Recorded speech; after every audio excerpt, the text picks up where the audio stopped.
What's up, guys? Welcome to Demo with Mo. I'm your host, Monique Simmons.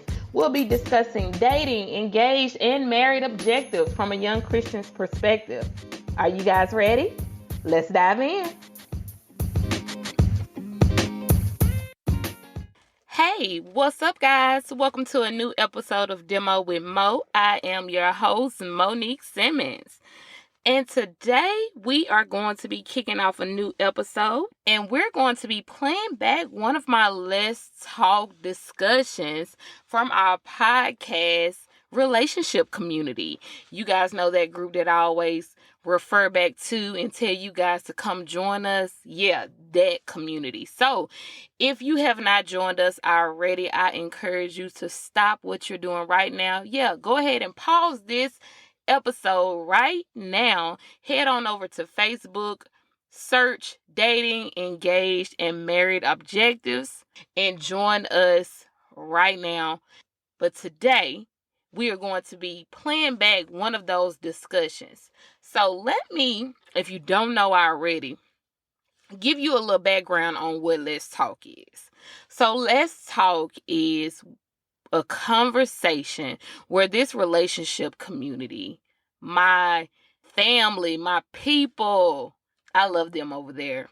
I may be a little biased, but they're a dope group of people, and our community is continuing to grow every day. Like legit, every day that group is growing over there. So shout out to y'all. If you're listening, shout out to y'all. I legit love y'all over there. But something that we do when I'm on a season break from the podcast. So when you guys know last week, and I hope you guys enjoyed the first episode of season 6. I think we kicked off this new season with a bang. I hope that it only gets better from here, but I really hope that you guys enjoyed last week's episode. I really hope you enjoyed it. But whenever I'm on a season break from the podcast, which I just came off of one, what we do in that community is we have a discussion each week, every Monday, called Let's Talk. And we meet for an hour, and we meet via Zoom. And what I do is, before Monday comes, we set up a poll in the community, and we have different topics, and I let the community vote. I don't choose what we're going to discuss. I put some different ideas out there, different topic discussions, and I let the community vote on what they want to talk about. It's totally up to them. It's out of my hands. Whatever they want to talk about, but it's always going to be regarding or relating to relationships, because it's a relationship community. So if they want to talk about finance, if they want to talk about sex and marriage, if they want to talk about vacations and date nights or raising children, whatever it is, I'm open to it. No discussion is off the table. So if they vote on it, we're going to talk about it. I do my research. I may bring on a guest. I may have some friends join in on the conversation. That's what we do. And each Monday, we get together and we discuss the topic for an hour. And the point of it was, all of us face things in our relationships. All of us go through things. All of us trying to maneuver and deal with life. All of us are literally just trying to do life, get through life, deal with life, grow in life. All of us. None of us are exempt from life. Literally none of us. So the point of that was to not only just have these, because we have the community. Don't get me wrong. The community is dope. We have the support, the encouragement. We talk about different things each and every day. But when we get on these Zoom calls, we get to have more in-depth conversations. I'm spearheading it, but the people on the calls, which you're going to get to hear on the podcast episode today, you get to see how more in-depth we can do versus just a Facebook post where you can answer a question and give feedback. We can really get to talk and go in depth and ask more questions and hear one another's perspectives and get real-time perspectives and opinions and thoughts and feedback right then and there in that hour. And it's good for the soul, man. don't even have to keep telling you because you're literally going to get to hear it today. And I really can't wait for you to hear today's episode. So where this episode came from and the Let's Talk discussion came from, I actually have 2 group members. It's so funny because it happened all in the same day. And God just I'm not one of those people that's just big on coincidences and things just, happen by happenstance. I think God always has a purpose for the way he does things. So this was going to be one of our last Let's Talks discussions before I started back working on the new podcast season. And I was really dealing with what were we going to talk about for this last discussion. I really was, because we had talked about so many things because we were meeting each week. And I was really struggling with, because as you guys know, I am a Christian, and my podcast and my group is always going to be, from my perspective, is going to be from a Christian's perspective, because that's who I am. So I was really thinking about it, like, God, what should I talk about? What? Because even though I'm going to do the poll, what should be the topics that I put in the poll? What is it that people are really wanting to discuss right now? Where are we? What are people dealing with in this season? What are people struggling with? What am I seeing in the world? What is it seeming like is heavy on people right now? Those are the thoughts that go through my head, you guys, because this is so much more than just something that I do. This is a passion for me. This is a ministry for me. If you've been rocking with me, if you've been following Demo with Mo since the beginning, you know that this is much more than just something to do for me. This, I love this. I love this. I love this. So all of these different thoughts are always in my mind. The wheels are always spinning and turning about the podcast, about the group, about how can this glorify God? How can this be better? How can I help someone? How can this minister to someone? And right now, even in the group, I'm doing a 30-day prayer challenge where myself and some other people in the group, we specifically, nobody knows who, not even the other people that's participating with me, and I don't even know, but each one of us, we chose specific people in the group who we felt like we thought needed prayer or were dealing with something, and who we felt God led us to.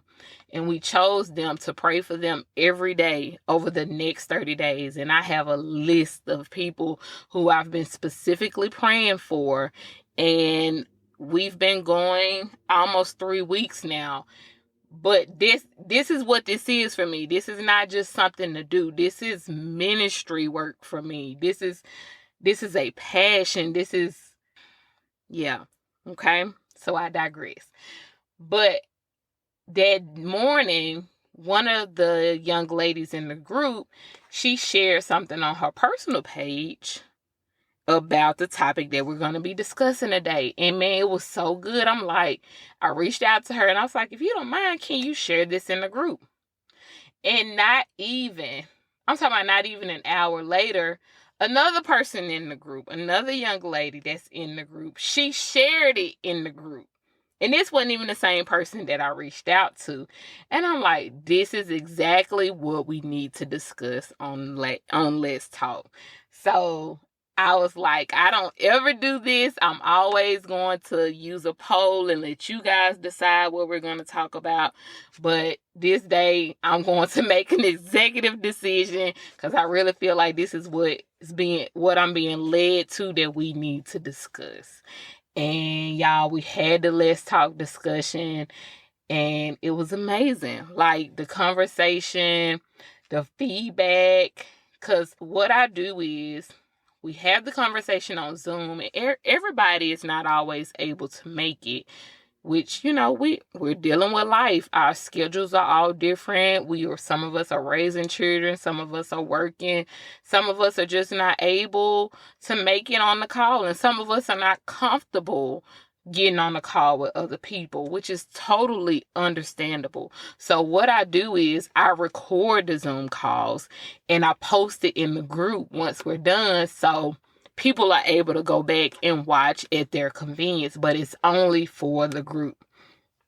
But what I usually do later, once everybody in the group watches, once I start the new season of the podcast, which I started last season for season 5, because some of you guys were able to hear some of the Let's Talk conversations. What I will do is go back and kind of edit some of the conversations, because I don't let you guys hear everything, because some of the things are sometimes personal. Sometimes some people don't want to everything shared, so I'll kind of cut out some of those things, some of the more intimate things, some of the things people maybe a little more personal that I feel like they may not want to be shared. I may cut those things out just to keep that sacred for the group. And I'll release that. And that's kind of what you're going to get today. I didn't mean to take so long explaining this, but I kind of want to give you a little context and a little background on how the Let's Talk discussions work and where did it all come from. So today we're going to be talking about the 7 patterns couples share that made it. And this is coming from psychologist Dr. Nicole LaPera. She tweeted this and it went viral. It has been shared over and over and over. And it was shared by so many people that the people that were sharing it, they wasn't referencing Dr. LaPera on some of their shares. So people were thinking that they came up with this. But I'm big on research. I don't just share posts without doing my research, especially on my platform or when I'm talking about stuff on my podcast. Because even when it was shared in my group, the post that was shared was from a pastor, but he never referenced Dr. LaPera. So I went and did my own research to find out the original source of where this information came from. And it comes to find out that it came from Dr. Nicole LaPera, who's a psychologist.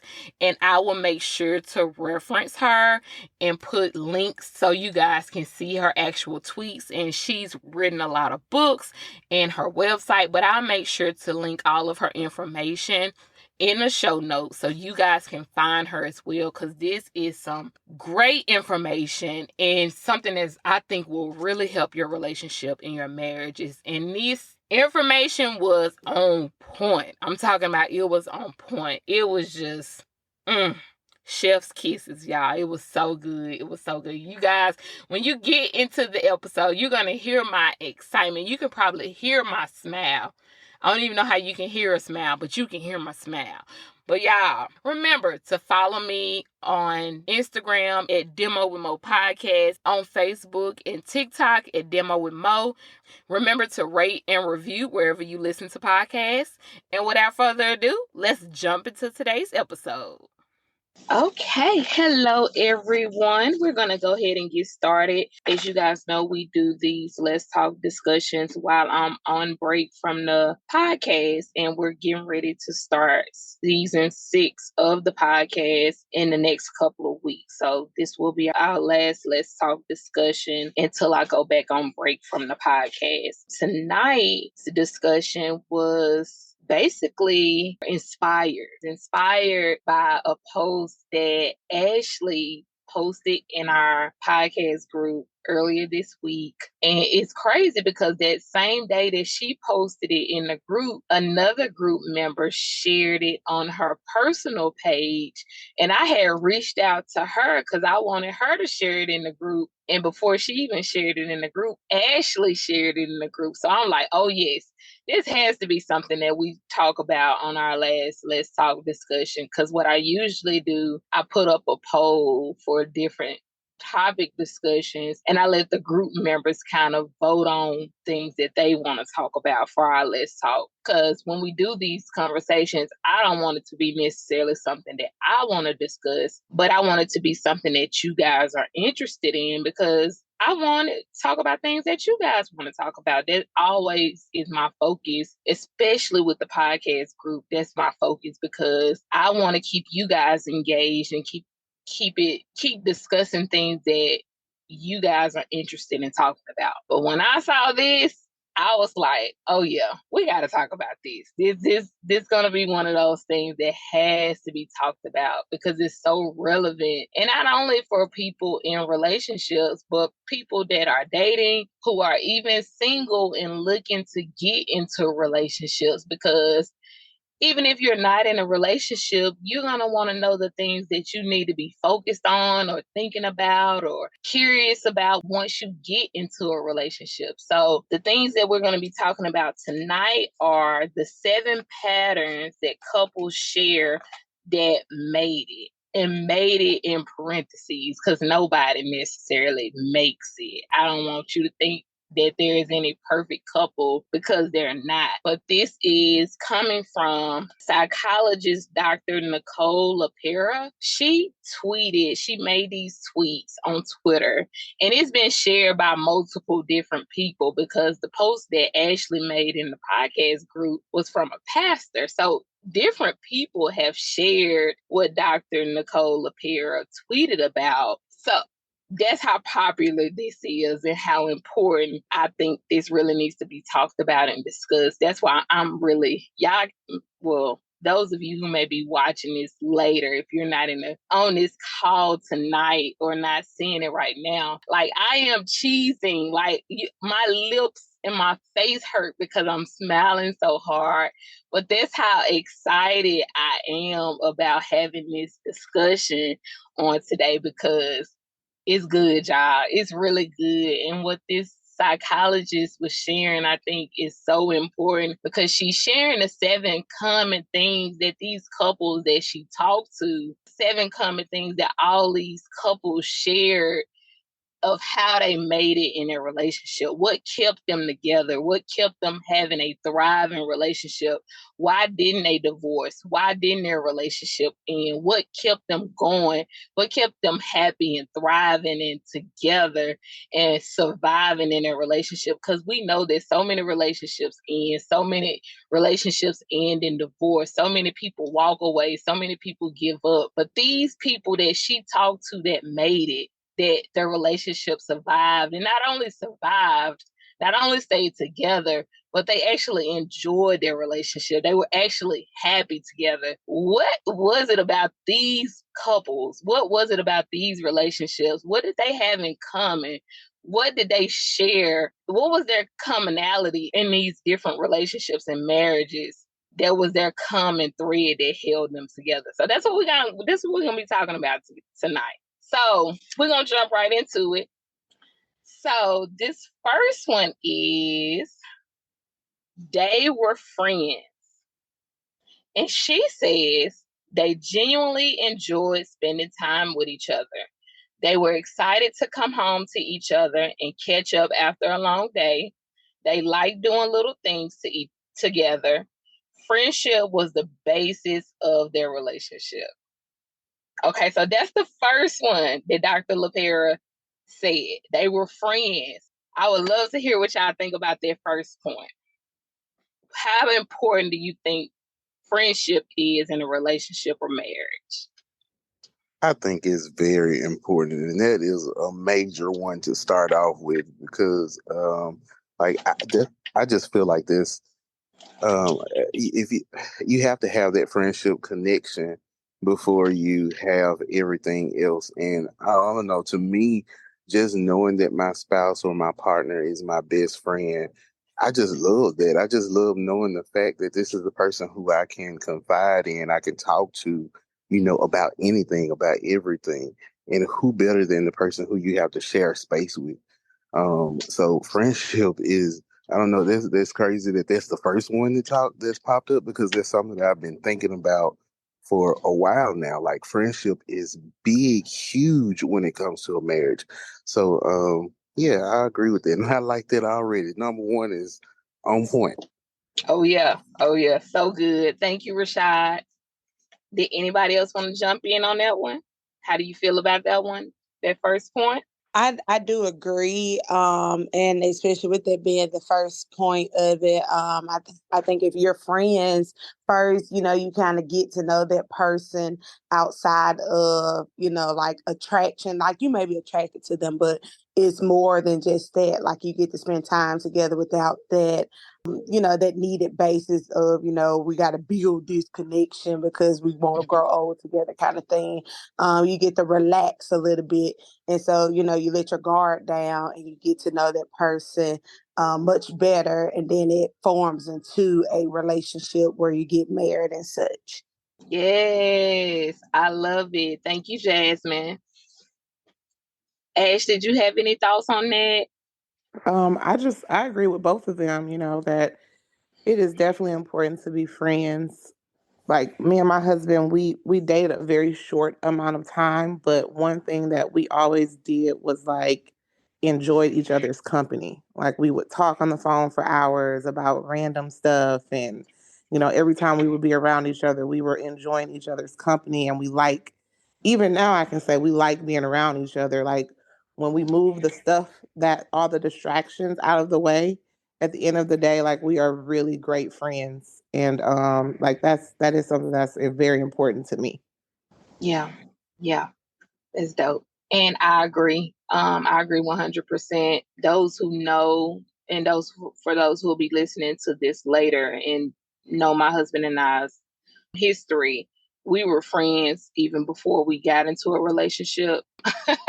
We were just talking about this with our daughter this weekend, but I friend zoned my husband for a couple years because we started dating in high school. But my husband was trying to talk to me since middle school, but we didn't start dating until our senior year, but we were friends a couple years before we started dating, and we were legit just friends. And I really got to know my husband, and that's what won me over.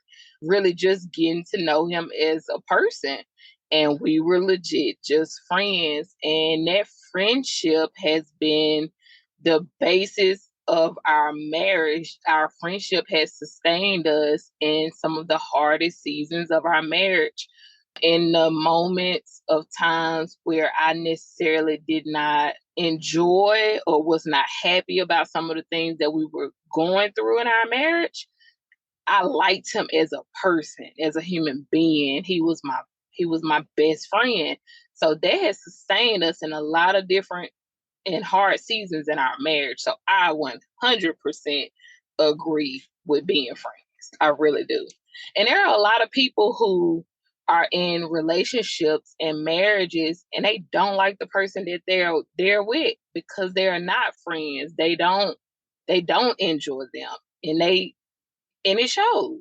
It really shows. The second point, they had been through really dark times. Oof.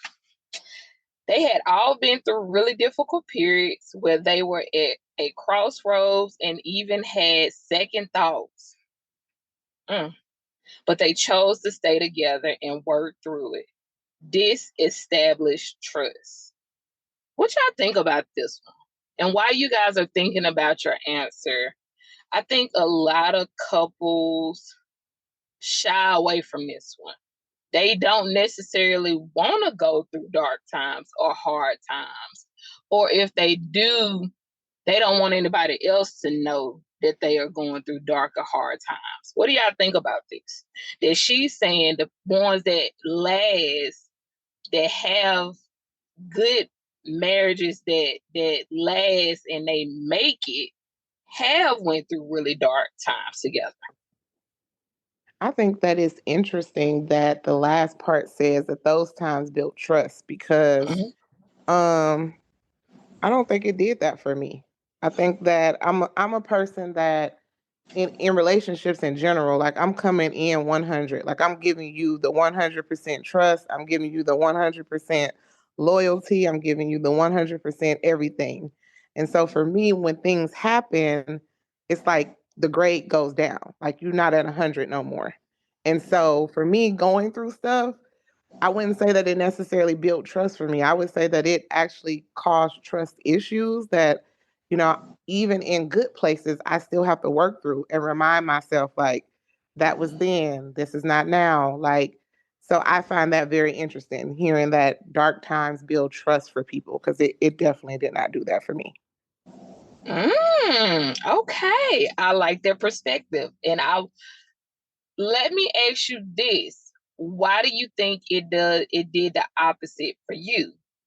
Is it based on what you went through, or is I it anything you go through?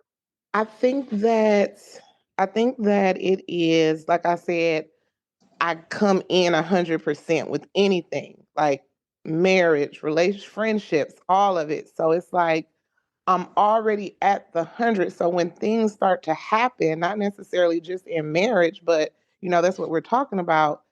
I don't know if that I can get back to that 100. Like I might get 90, 95, but there's a 5% of me that is just like, I'm gonna hang on to this 5% because remember what happened last time. So for me personally, and that just might be my personality, because like I said, how I come in is I'm giving you the benefit of the doubt. I'm putting you on a pedestal, all of that. And so once that is broken for me in any type of context, like I I guess we could get there, but it takes a lot of work for me, like a lot of work to get back to the 100. I can kind of well I can see where she's coming from and I can kind of agree. I guess with tough times, if it's dealing like, in our home financially, things of that sort, that does build, trust or whatever, because we end up relying on each other because, we're both going through the same thing at the same time.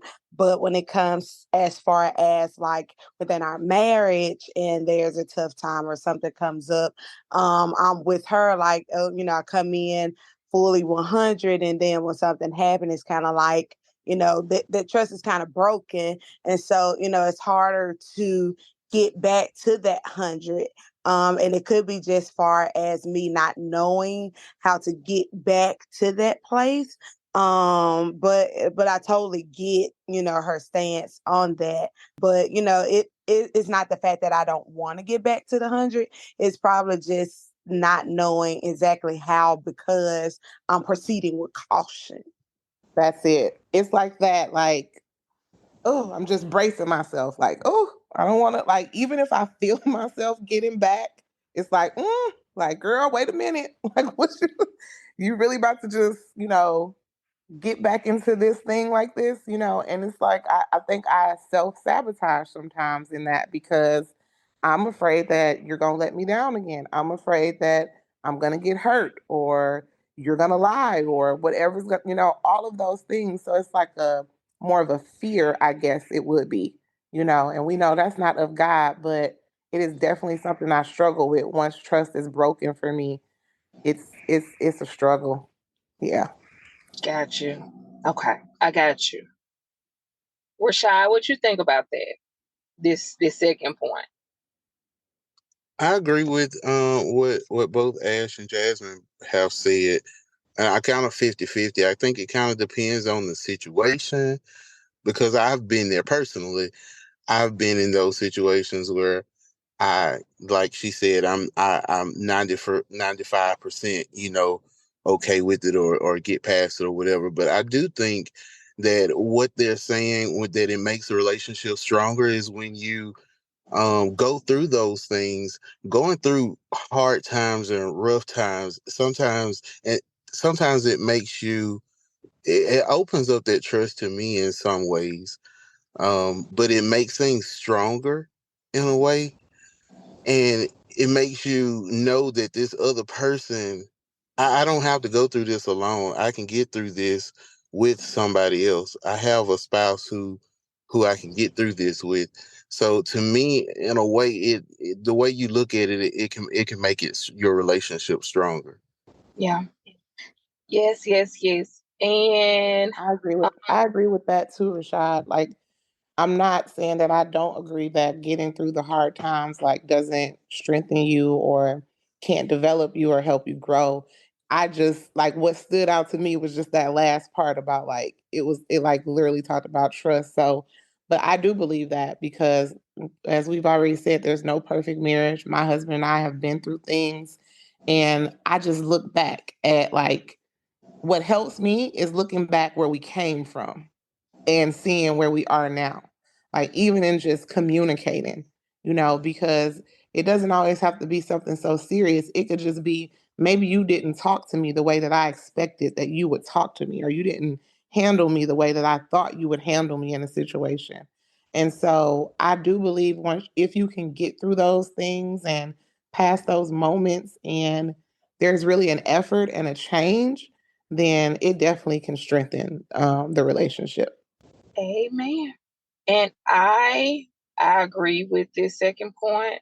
What stands out to me, and I underline it when she said, but they choose to stay together and work through it. I underline work through it because some people choose to stay together, but they don't work through it. And that's where the you can't get to the established trust part if you don't do the work through it part. Because if we go through hard things and we stay together, but we don't work through it, that defeats the purpose. We're not going to have the trust part. We're not going to get to the other side of this. We're just going to be in the hard part, the difficult part. We're going to stay where we are. And I'm only saying this from experience. My husband and I have been in marriage therapy uh since before COVID. So the last 4 years now. And we've done a lot of work. And that's because we needed a lot of work. We both come from two totally different homes where we didn't see healthy marriages and healthy relationships. And we came into our marriages with all of that baggage. And we went through a lot of difficult things. So we had to, if we were going to choose to stay together, we were going to have to learn to work through all of that stuff. And we did. And we're still doing work. Let me not say did is in past tense, but we've done a whole lot of work. And to see us where we are now versus where we were, we've established a lot of trust. And this is the only way I can say that I agree with this, because from personal experience of doing the work and actually going through the hard things and now being on the other side of that. So yes, I agree with this, but that's from putting in that work. And it's not easy work. It's not easy at all. Okay, this next point here, number 3, they made light of each other quirks. They appreciated and acknowledged the quirks in each other, even if they were at times annoying. They made light of them and were never hypercritical. What y'all think about that point? I Do y'all love think? it. You pulling out positivity out of something that can be looked at as negative, and especially if your partner had that. Let's say, I don't know, whatever kind of quirk you have. But whatever it is, it might be something that's been haunting you for years. It might have been a problem for years with others, but when your spouse makes light of that situation and make it positive, it makes you feel better about it. It makes you feel more confident about that quirk that you have. Yep. Do you think, Rashad, since you just answered, do you think this is something that you do well, an area you do well in your marriage? No, no. Um, like yeah. So there are times when I yeah, yes. But then there are times when I do find myself, honestly, when I'm frustrated or upset with her or about whatever, then I kind of use it, in a mean way. But I and then got you. that takes away when it's time to make it fun and in a positive way, because now I don't know if you're serious about it or if you're trying to throw a jab. So yeah. I got you. Makes total sense. Ladies, what y'all think about that point? I never thought about it. It's interesting that did come up. But I think that is like Rashad say, a positive thing, to use that, make light of it, to joke about it because it keeps it, fun or whatever. Not to joke, where the other person is upset about it, but just having pure fun, and just I don't know. I guess yeah. Yeah. Do you think you do this one well?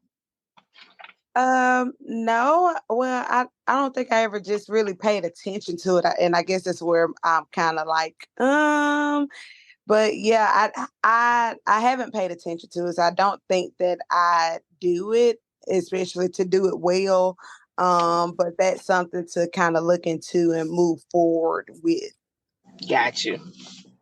I I would say that I think one of my husband, me and my husband joke about this all the time. And one of our love languages is roasting each other, and that's something that we just do. Like we just like roast each other, Yeah. and it's out of fun, it's out of love, but it's almost like that kid on the playground that like push you and then because they like you and then they Yeah. run, you know. So it's like that's just something that we do. Like we joke all the time about each other's stuff, and never nobody ever gets mad or anything like that. But I love it. something that I know that I noticed about him is like he's a jack of all trades, and I started telling him like you're a master of all trades, because he will one day want to do this, one day want to do that, but he's good at all of it. So it's like do Yeah. it, you know. And I'm kind of the same way, so I probably can just relate. But yeah, so I enjoy the goofiness. So you do this one well. You guys make light of Hmm. each other's quirks. Okay, I love it. Okay, next. Well, let me answer this. I do make light of my husband's quirks, but I'm also critical though. But I'm not critical about his quirks though. So I think I do this one well. My husband, something that he does, he has this one word. I'm not gonna say the word. I'm not even gonna say the word because I'm very good about, which he loves to tell our therapist. I'm very good about telling him beforehand what I'm gonna say when it comes to the podcast and stuff before I say it. So I haven't talked to him about this, so I'm not gonna say it. But he sometimes mispronounces words, so I'm not gonna say the word.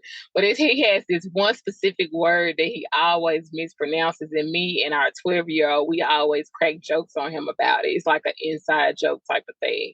So I definitely make light of his quirks, and that's one of his quirks when he mispronounces certain words. So yes, but I also can be very critical, so I do want to put that out there, but not about his quirks. Okay, this fourth point, they let each other. Ooh, yeah. Okay, I want to openly say I struggle with this one. Even though I've been answering last, I just want to go ahead and put this out there in the forefront. I struggle with this one. Number four, they let each other be themselves. There was a base level of respect and admiration for each other rather than a desire to change each other. This freedom brought out the best parts of each of them. What do y'all think about this one? Number four. Ooh wee, this one is something here. Um, and the only reason I say that is because I love the person that my husband is. So I will first of all say that. I think that I've just realized I might be just a little controlling, just a little bit, like, a little smidge.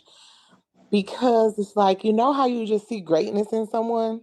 And Mm-hmm. it's just like, I just want you to be great, like what I see, in certain areas. And that can make a person feel like, I'm sure, like what I am is not good enough, or um you're trying to change me. And it's like, no, I'm not trying to change you, because I have felt the most free and the best in our marriage with him just being himself, and I now see him being comfortable being like the authentic him. But it's just like, I know that there's, and even for me, I say it and I tell him, like, I know that there's things I could be better as a wife, as a woman of God, as a mom, like, but he's quiet and I'm not. So what ends up happening is that I'll bring stuff that I see to the forefront, and then I'm feeling bad about it because it's like, dang, he never tells me anything, and I know I'm not perfect. But I'll be telling him, can you just tell me what you don't like about me? So, so I can know, so I can fix it. Like, I want to be better too. Like, don't just let me walk around, being good. I want to be great. I want to be a great mom, a great, all that. But I think I'm like what you said, Mo. Like, I get a little critical. Like, it turns controlling and critical when I really am trying to do it out of love and just wanting the best for him and us and our family. Oh man. Didn't I just admit this to y'all last week that I have a control problem? And when I feel like I'm not in control, I can get a little critical. Didn't I just admit this to y'all last week? I figured it Okay. out. Mm-hmm. Okay, Rashad, what do you think about this point here? About letting them each other be themselves. I love it. I love, the spouses letting each other be themselves, and like, I, it's not fair that my wife is on here. No, but no, it's okay. I love my wife, and I do struggle in that area because I'm like y'all. I can be critical, and it's like I just really, I try to, like you said, Ash. I see things where I think where improvements can be made or things can be better, and I feel like I have to speak on them. But sometimes, and just now, I'm trying to learn that be happy with what you see. Be happy with that.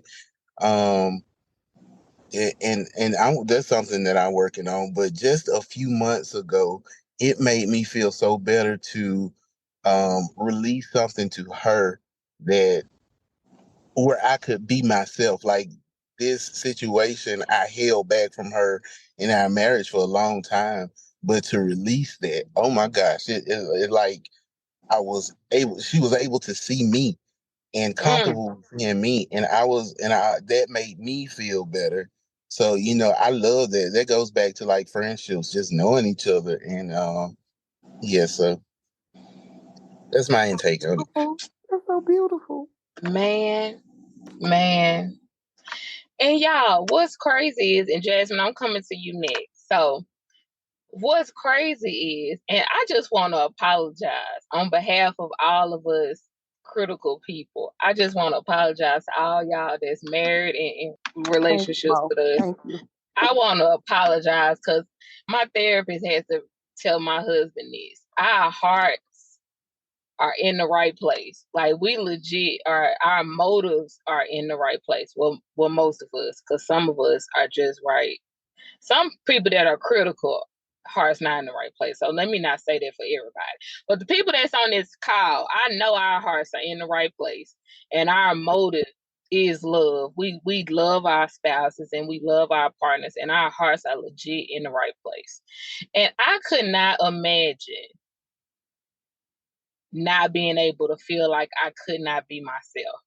Like I'm gonna be perfectly honest, because I am free to be myself. Like I legit can be Monique. My husband has never made me feel like I could not be myself. Like never. Like ever. Like I can truly be myself, freely be myself. So Jasmine, are you ready? But no, I too can be critical. And as Rashad was saying, we see things and then we want to say it and or blurt it out. And I think a lot of the biggest issue, especially within myself, could be delivery. It could be the way that Mm. I deliver it. That may even make it critical when I'm not trying to be that Ooh. way. And so instead of like saying it in a calm way, I may end up blurting it out in an argument or in the heat of a moment. And so it's like you all saying, just realizing the mistake, and just trying to better it and make sure that he feels comfortable, as well as, myself feeling comfortable because, you don't want to get to a place of just letting everything go because you're afraid of being critical, Oh, judgmental about everything. But it's about just making sure, my tone of voice when I say it, and when I say it, it's not in the heat of an argument, but, it is brought up when everything is calm or whatever. Just looking at all of the options and things before stating something that could make, him feel uncomfortable, which could lead to an argument. oh, girl. So good. Y'all, we need to do a let's talk for one of our monthly date nights. So we can have us and our partners all together and we can have this conversation. Like, it would be so good. It would be so good. And something for those who may be watching this playback later, something that our therapist taught us, which really helps, especially for those who feel like they're the ones who are being criticized, and especially for the partner who is being critical and that's not their motive to be critical, but they're just trying to verbalize, and as Jasmine said, their delivery is just wrong. Our therapist told my husband, if you feel like Monique is being critical in the moment, don't wait. Tell her in the moment, baby, I'm feeling criticized. You coming off a little critical. I'm feeling a little criticized. And that helps. Like, that really helps me in a moment, because again, if that's not your motive, if your partner is telling you I'm feeling criticized, now I'm gonna watch how I'm talking. I'm gonna be mindful about my delivery. Oh shoot, baby, hold on. I'm sorry. That's not what I meant. I'm not trying to come off critical. You're gonna be mindful of that. If that's not your motive anyway. Again, if that's not your motive. Okay, let's get to the next point. Number 5. Woo. Number 5 is they fought. They got on each other's nerves. They fought and were frustrated with each other at times.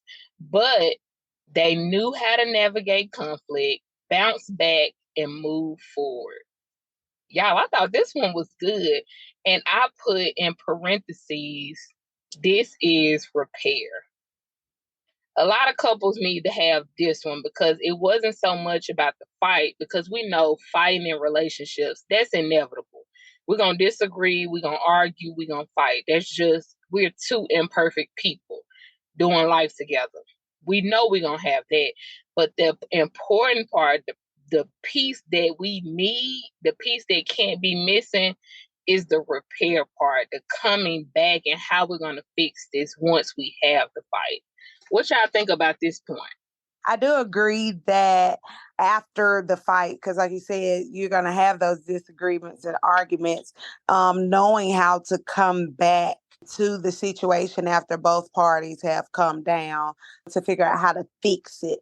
And, I hope shout out mine, but I think that's something we both have to work on within our marriage as well, is like, not holding a grudge, I guess, for a little Yeah. while, like not letting days go by, just figuring out how to fix it sooner, rather than later, to, not to let it simmer so long.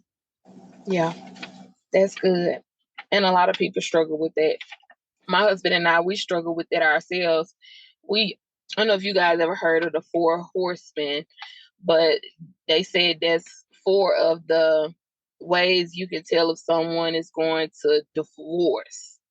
And stonewalling is one of these 4 horsemen. And that was not, let me not say was, that is one of the things my husband and I struggle with. And we've gotten better, but it's still a struggle for us. We can do that silent treatment like nobody's business. If we have a conflict or a big argument, we can go to that no talking stuff, and we have to work on that repair where we come back quickly. We can't go to that stonewall and not talking for days. Just, we can't do that. So I totally understand what you're saying. Ashley or Rashad? Yeah, I let that thing simmer like a good gumbo. You hear me? Yep. I am Yep. the grudge, like the champion of grudge holding. I'm not letting it go. I don't care if you're not mad no more. I'm still mad. So that's me. My husband is the one that's like, babe, come on, Yeah. no need to be mad this long. Yes, it is. Cause I get out of here. I'll let you know when I am ready. Because for me, it's like, first of all, I'm mad. So emotionally, like, I'm not trying to, just be hanging out and chilling and all that. Like, I don't want to talk. And then another thing that has happened for me is like, I get more silent now as well on the other side of the coin because I don't want to say hurtful things. Yeah. And my mouth can be reckless. Like how we talked about being someone's friend and then using that stuff against them. Like that's how I used to be in relationships with guys, and I would just tear them to shreds. Like literally had a guy tell me before, I've never had anyone say some of the things you said to me. And it's not even like a cursing out. It's just that I'm gonna use everything that you've given me and tear you down. And when I got married, I said, I do not want to treat this man like that. I don't want to talk to him disrespectfully. I don't want to say anything that's gonna hurt him or tear him down because I'm gonna have to be the one that's gonna have to help rebuild him if I do that. And so a lot of times, like I'll be silent too, even if I'm getting over it, because I just don't want to say the wrong thing out of my anger. And so I dealt with anger issues a lot in the past. And I remember a woman of God gave me that scripture, in the Bible where it says to anger, but sin not. Mm-hmm. And because anger was something that I dealt with so bad, I didn't even understand what that meant.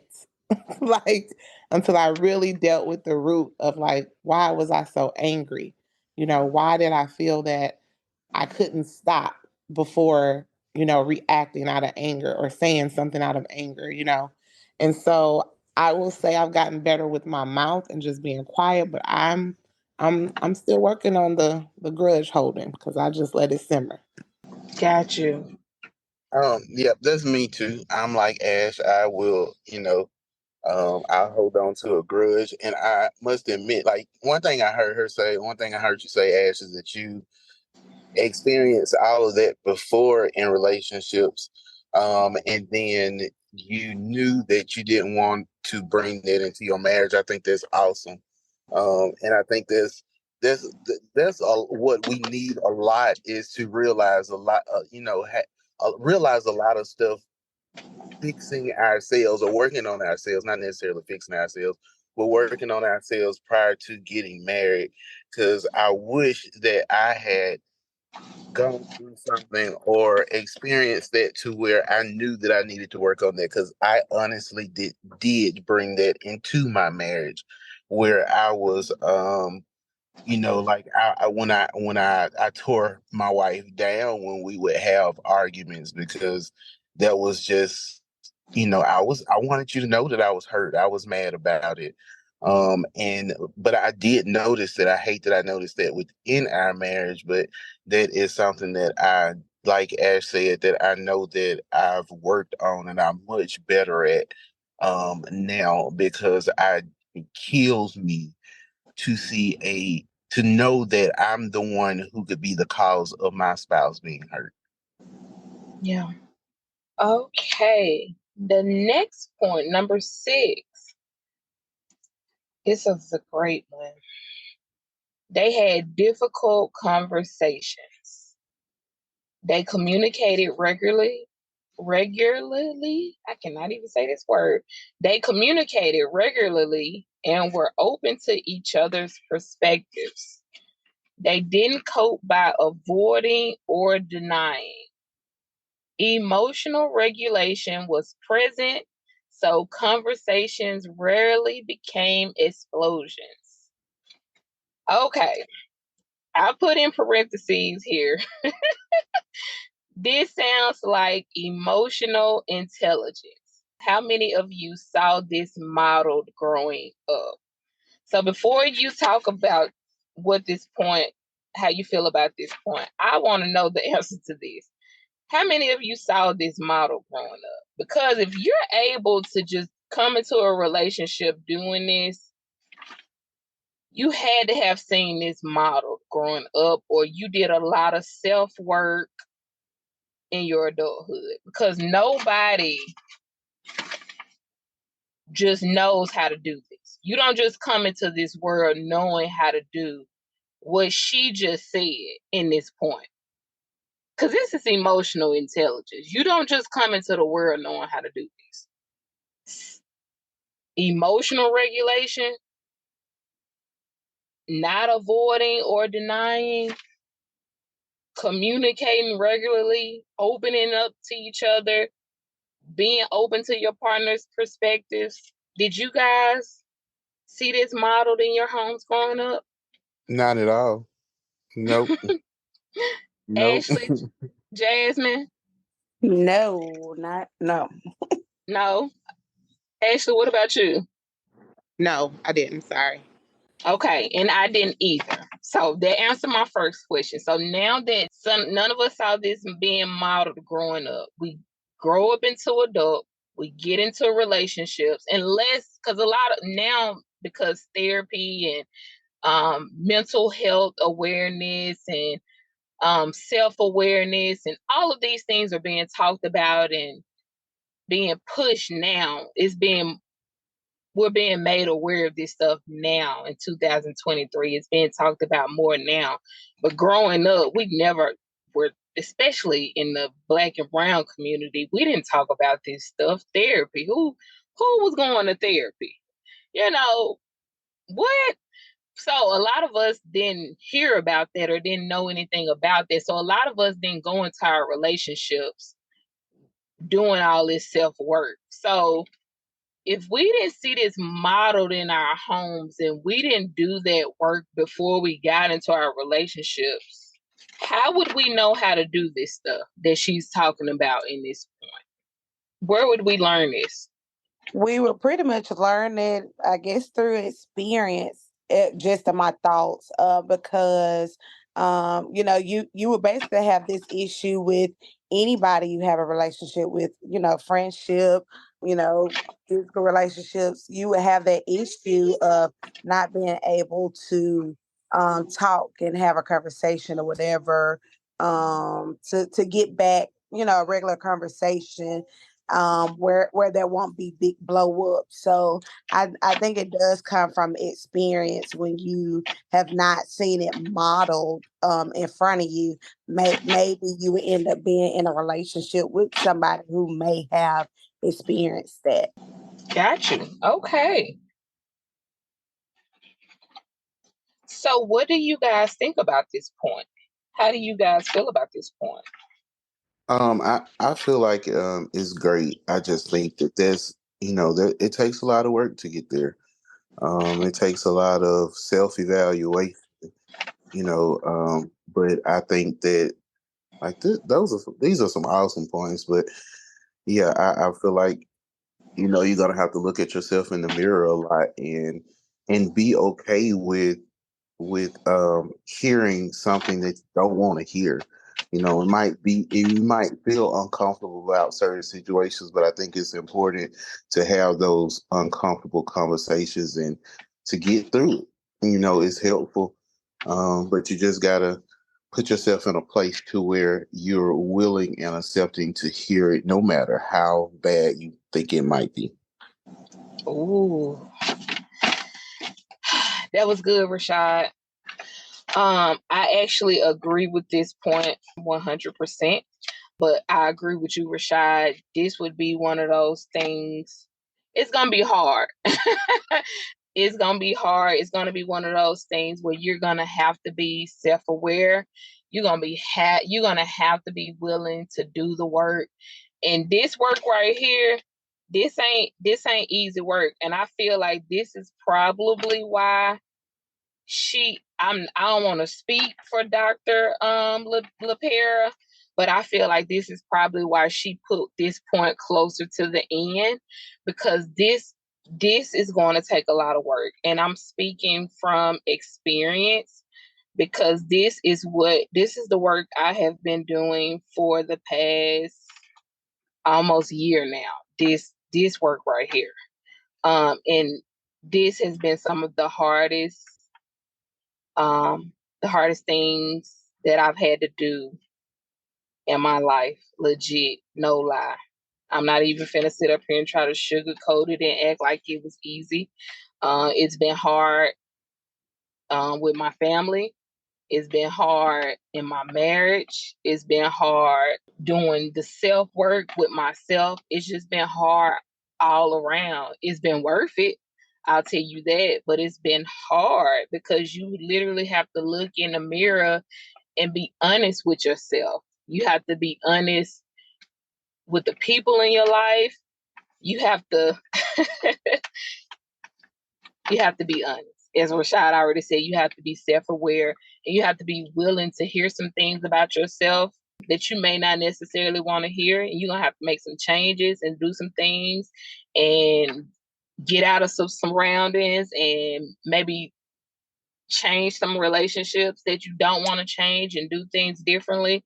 And yeah, it's not easy. It's not easy.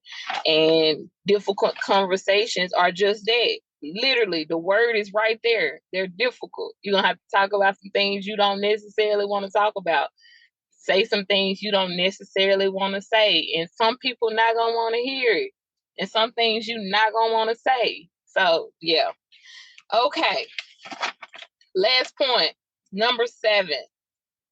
They had boundaries with family. They put the relationship first and had clear boundaries with family. They didn't vent to them about issues or make decisions based on what their families wanted. They did what was best for their partnership together. Ooh, this is the last point, y'all. What y'all think about this one? I could go first. I could say Rashad is very good at keeping family and everybody else in their place.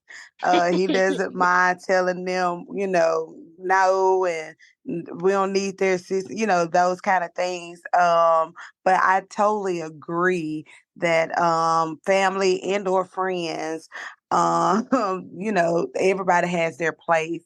Everybody doesn't need to know everything or anything at all when it comes to your marriage because they always had this saying where you vent to some people and then once you and that person make up, the other people are still mad. And Mm-hmm. so it causes a conflict. And so just me personally, especially when it comes to family, there's not too much of anything that I vent to my family. Just only because, I just want to make sure everybody's in their place and it won't cause any friction or anything, later on down the road or, them using anything against us, in a sense. Got you. Okay.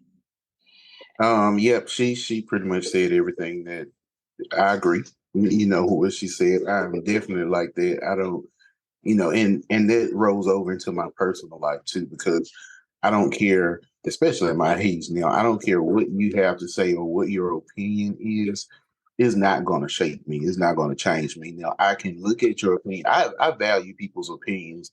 And when there are times when I probably share things in my family with family members, certain family members who I know I can confide and trust in.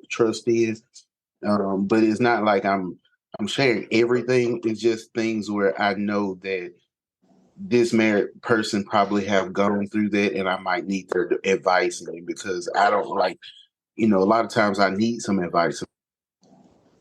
And I don't know where to look for, don't know the answer. So I seek that advice through a family member who I know is strong in their marriage. But yeah, I take those in consideration, and um, I look at what I've been taught or what I've been told, and I apply that to my marriage. But I don't allow what other people say about our marriage to dictate, a decision for us. Got you. But another thing I'll say in that too is that I'm kind of selfish in that area. It seems like because I say that I do that for us, but I don't include my spouse in that decision, if that makes sense. What you mean? So like I guess what I'm saying is like I will those opinions or what I get from other people, like the advice that I may get from other people, I make that I use it as advice for myself, but I don't share it saying, hey, this is what somebody told me, or this is what I want us to look at. And I feel like that I should, involve her in that decision making, in that thing, and just involving her in that. I feel like I'm kind of selfish in that area. It's kind of, I don't know, but Gotcha. yeah. Do you know why you don't? Because a lot of times I think I like to make my own decisions, my own choices, and a lot of times I feel like that I will probably make the best choice or the best decision for us. Okay, I got you. Ash, what you think about this last point? I think that it's important to have boundaries in any sense. You should have some type of standard that you set and that you will not allow others to cross. I just I know that it's difficult to kind of create those boundaries. I was just having a conversation with one of my relatives, and they were telling me that basically like their spouse, you know, one of our other relatives had comments about their spouse, and they were just like, I draw the line there. You're not about to talk about my spouse. You're not about to say anything negative. I don't care what you see, what you peep out. You're not about to say anything negative about my spouse to me. And if you do, you have pretty much made the decision not to be a part of my life. And so on some instances, I feel like that is necessary, because it's a respect thing. Whether you like me or not, you should respect, who I am in this person's life. I will say that for me, this is a little difficult. I'm actually growing through this because I'm an only child. And so it's me and my mom. Like that's my best friend. So I'm going to her about everything, every and anything. And I had to realize that in some things in my marriage and in my life, I couldn't let her know anymore. And that was really hard. And it's still hard because I I want to, first of all, and then she doesn't understand why I won't, and it's like I don't want it to be, not that it's gonna ruin my marriage, but I don't want it to be tension between you and my husband. If I'm telling you, what we go through, and then next week we, good, and you still looking at him with a side eye, just things like that, or not allowing my husband to lead because I'm going to my mom first. Well, mom, what you think? And then I come to him, and I had to realize in growing in my marriage, I couldn't do that stuff anymore. But it was really hard. And like I said, I still feel like I can grow in that area. The Bible says to leave your mother and your father and cleave. You leave and cleave. And, the leaving part has been okay, but I think that I haven't completely cleaved the way that I need to just my husband, you know. But boundaries are so important because if you don't have them, then you're basically giving people access to treat you any way they want to. So good, so good. And I understand, totally understand. I honestly agree with all of these points. That's why I really wanted to talk about this because I thought these were so freaking good. Like they're so freaking good. Okay, I'm done. But I agree with this last point 100%. I struggled with this last point in our marriage for a long time, if I'm being completely honest. And it tied into that last point, number 6. They had the difficult conversations. My husband and I got married at 21. So we got married young. And again, neither one of us came from homes where we saw healthy marriages. So we really didn't know we didn't really know what it should look like. My parents were married, but my parents got married young as well. And they separated when I was in high school, and they got divorced the same year my husband and I got married. So we didn't, and my husband's mom was never married. So we didn't see healthy marriages growing up. So we both came from homes where we really didn't know what it should look like. So we came into our marriages that way. So again, with us getting married young, I had no idea what it should look like. My husband had no idea what it should look like. So we had issues with setting boundaries early in our marriage. And I went along with stuff that I didn't necessarily want to go along with, but I just stayed quiet on a lot of things because I was afraid to have the difficult conversations. So I just went along with a lot of stuff. And I began to build resentment, and that resentment built over years. But finally, years later, I began to speak up. I began to tell my husband what I wasn't doing anymore, what I wanted for my own family, that we were our own family unit, the way that God says our family is supposed to be. I began to learn, and I began to start doing self work and began to learn about boundaries.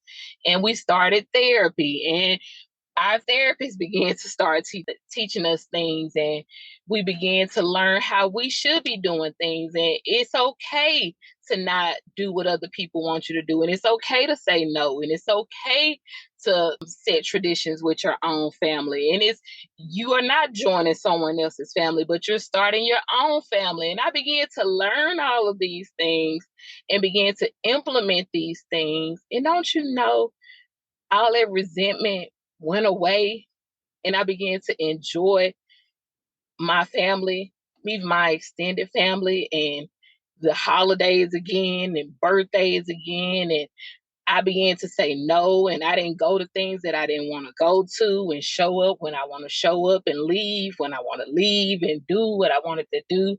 And I'm like, this is the way it could have been all this time if I would have known about boundaries and setting boundaries with family when people would want me to do things that I didn't necessarily want me to do, or help when I didn't want to help. It was like a light bulb moment because I didn't know I could live this way, because people always say family is always family. And I'm like,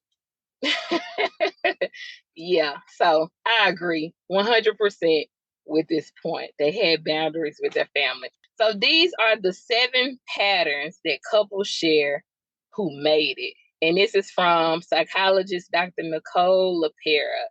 So if y'all want to look into her, she has written a lot of books. I did a little research on her. So if you guys want to check her out, but these were some great points. I agree with every last one of them. But that's it. I hope you guys have enjoyed.